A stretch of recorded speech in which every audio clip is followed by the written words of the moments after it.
I'll kill you. This is called Lost Blues. My tainted flesh stares back, gone to find myself, and I don't know where I am. Thought I finished this long ago, thought these vines were dead and dry, gone to find myself, and I don't know where I am. Flakes of something new stain my fingers, gone to find myself, and I don't know where I am. Cold stares, cold shoulders blowing through this door, gone to find myself, and I don't know where I am. Life drawn out of a battered case, lubricated under midnight lights, gone to find myself, and I don't know where I am. Is it wiped off so easily? Finished once the lights go out? Gone to find myself, and I don't know where I am. One voice outside a smoking door. All of me loves all of you. Oh, Hey, let's hear the big God. Oh, so gay. Oh, we are so gay. I'm talking Richard Simmons on Quaaludes gay. Like, Can I make that joke? it's like Lisa Frank rainbow-colored gay, guys. It's pretty gay. In all seriousness, there for a while I felt bad about making Richard Simmons jokes because there was a rumor going on that like he had been kidnapped and he was being held hostage by like his housekeeper or some shit. No, I'm serious. Yeah, like, National news. yeah, like this was honestly happening, and I'm like, okay, maybe I can't make jokes about it anymore because then I look like a real asshole. And then the LAPD came by. They're like, no, we went by his house. He's fine. I'm like, good, fuck it. I think I got my energy back. I think I can stand up for a few. Maybe. We'll find out. We'll find out. Don't drop it.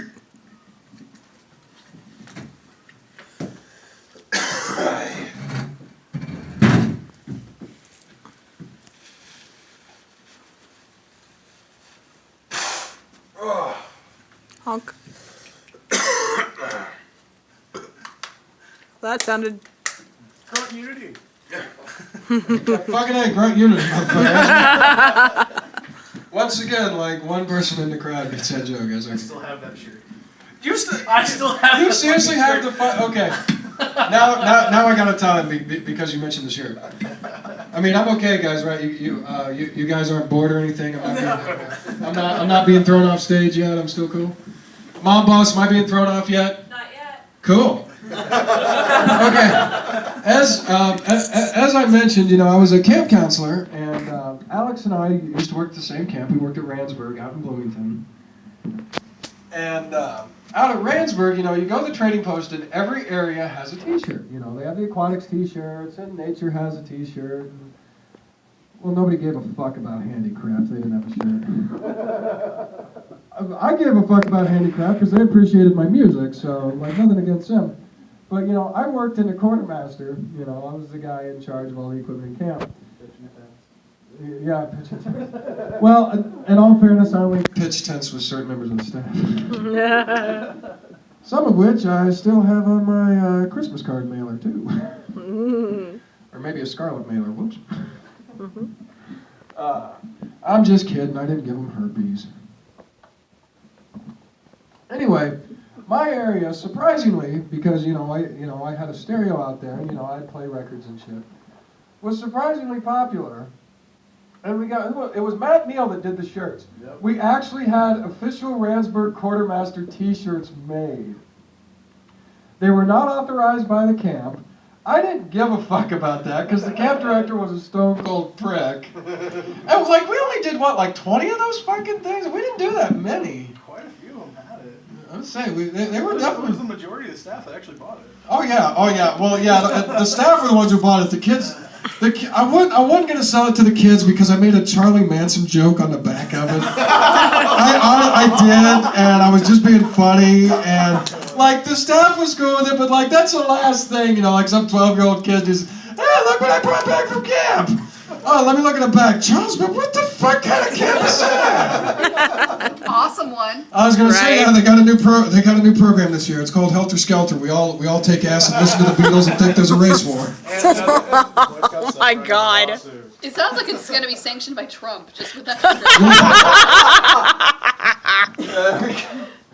But so yeah, like that's great that you still have the and what was funny about it, like I butted heads with the fucking management that year, as you can rightly imagine, And every time management would like try to fuck with me, everybody on staff would wear the quartermaster shirt as a sign of solidarity. Like, oh yeah, that was great, man. And on the back they said Grunt Unity, which was kind of our rallying cry, you know, up you fucking camp director. Don't forget you had your top 10. That's true, I did. And see, that right there was the Charlie Manson joke. Cause see, on the back of the shirt, since I played music, it was the top 10 records that I played the quartermaster.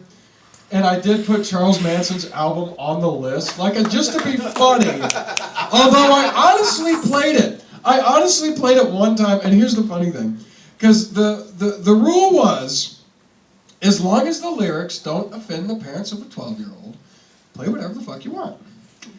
Now, I don't like, has anybody in here actually listened to like the music of Charles Manson? He has seriously made records. Anybody like actually listen? I mean, it's... Oh, no. Let's share this story for a moment. Okay. Because you played it for me once, which is how I've heard it. Same. And the actual conversation went like this. So, do you want to have sex? I'm texting my mother about Charles Manson's folk music career, so no. I tried. Keep trying. Turn off, but you know. But no, like, yeah, so if you listen to his actual records, I mean, it's not half bad. It basically sounds like a Bob Dylan knockoff, you know, it sounds like 60s folk music. So I played this fucking record in the store thinking nobody's gonna know. Nobody's gonna know what this is. And somebody did. And it was the program director, Craig Burt, who I had a long-standing rivalry with, because Craig was a fucking prick. He, you know, yeah, he really was. You know, like, he was a guy, like, you ever go into a Whole Foods and see the guy who's got the avocado up his ass and never smiles? That's Craig. Am I right? That was Craig. That's what happens when you bald young. That's true. Yeah. Oh, dude, poor guy. He was bald like Gallagher before he was 25. Well, I was saying, well, he was a dickhead, so, you know, truth in advertising, but, no, he comes walking in the store, and like I said, I got this fucking, and he just gives me, like, the nastiest fucking look, and he's like, Walter, why are you playing Charles Manson? I just looked him square in the face and said, why not? And he just kind of stopped. I'm like, you're just pissed because you didn't think of it. See, guys, that is the key in whatever job you work. I mean, I assume we all work day jobs here, most of us. Be subversive in the little ways. Always be subversive in the little ways. Save the big finale, like pissing in your boss's coffee for the end of your job. Do it in little ways first. I'm gonna say if you got one more poem, do it up. And we're gonna. You're gonna tell me to fuck off?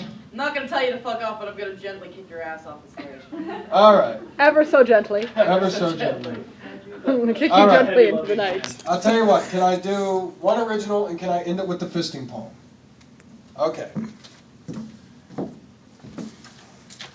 Don't piss in your boss's coffee. That's right. Don't. Although I guess in my case, since I'm a substitute teacher, I have a different boss every day. I can spread that joy around. Maybe don't though. I probably should. All right. All right. Now this is a fairly older piece. Funny enough, this is the one poem I wrote that actually almost won me an award. I know, I was surprised too. This was a long live staple. I haven't done it in a while. If you take nothing else away from what I'm doing tonight, and what Seneca has done tonight, and what Cam has done here tonight, I want you to take away this. This is called Hopes of a Young American Poet.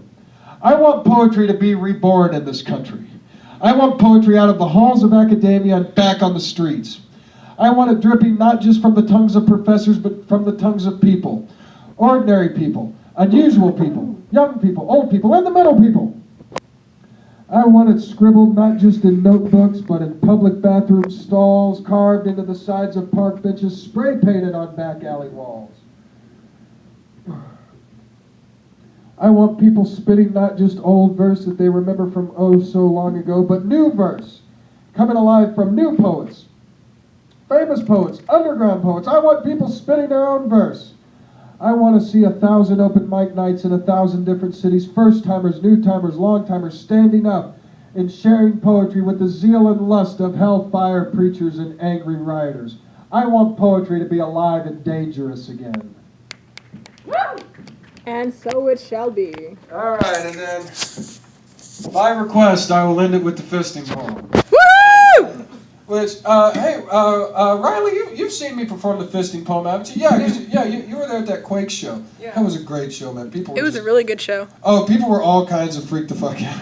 It was beautiful. Oh, it was great. All right, hold on just a sec. Okay, there it is. All right.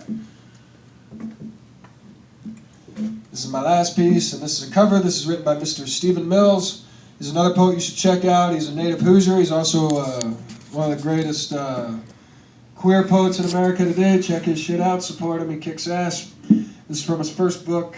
This poem is called Fisting You for the First Time on the Day Don't Ask, Don't Tell is Repealed.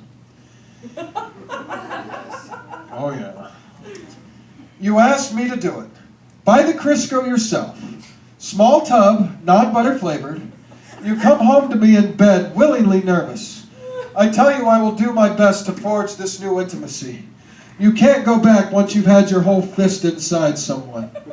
I remove my ring, the one you bought me to prove how much you love me, want to be with me, our one attempt at normalcy. I strip off my clothes, lay a towel on the bed. Then we begin the art of manipulating space. Fists are really made for punching holes in the walls, which we've never done, not even in our biggest, most brutal fights.